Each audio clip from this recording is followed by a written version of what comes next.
یہ ایک جامع کلام ہے. مفسرین نے کہا کہ وہ راضی ہو جائے گا سے مراد اللہ بھی ہو سکتا ہے اور ابو بکر صدیق بھی ہو سکتا ہے. جی ایسا لفظ استعمال کیا.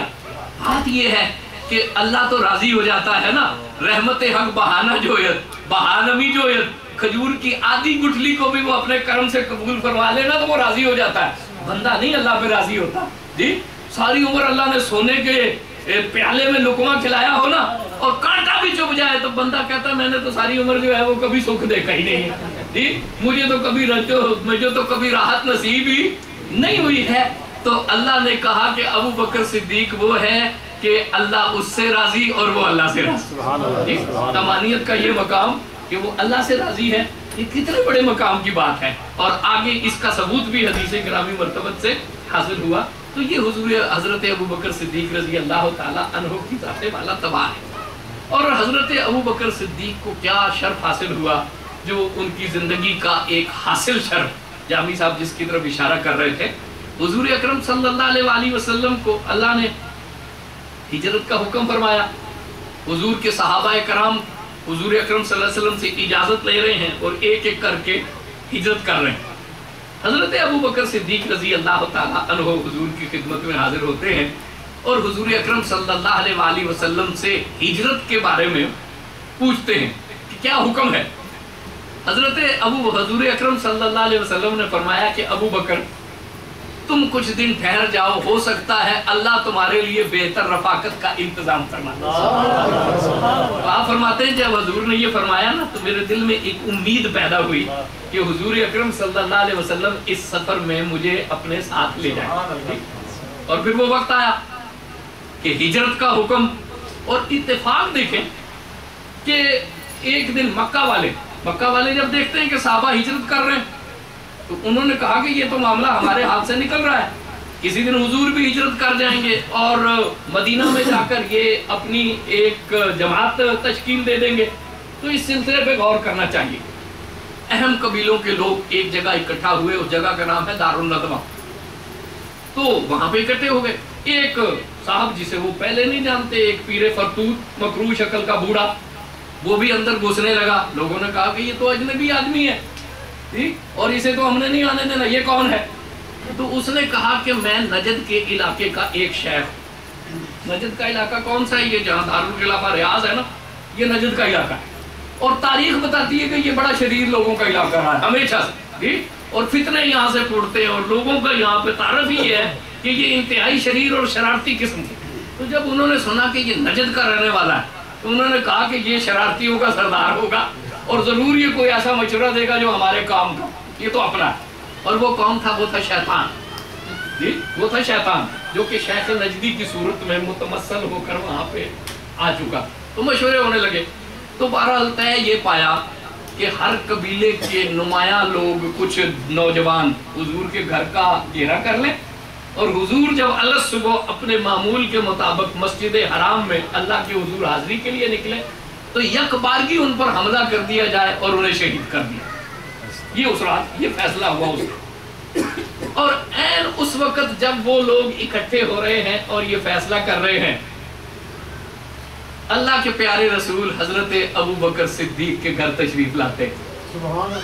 اور عین دوپہر کا وقت ہے. معمول تھا صبح آنا شام آنا, ہر روز تشریف لاتے تھے, لیکن معمول کیا تھا؟ صبح کے وقت یا شام کے وقت.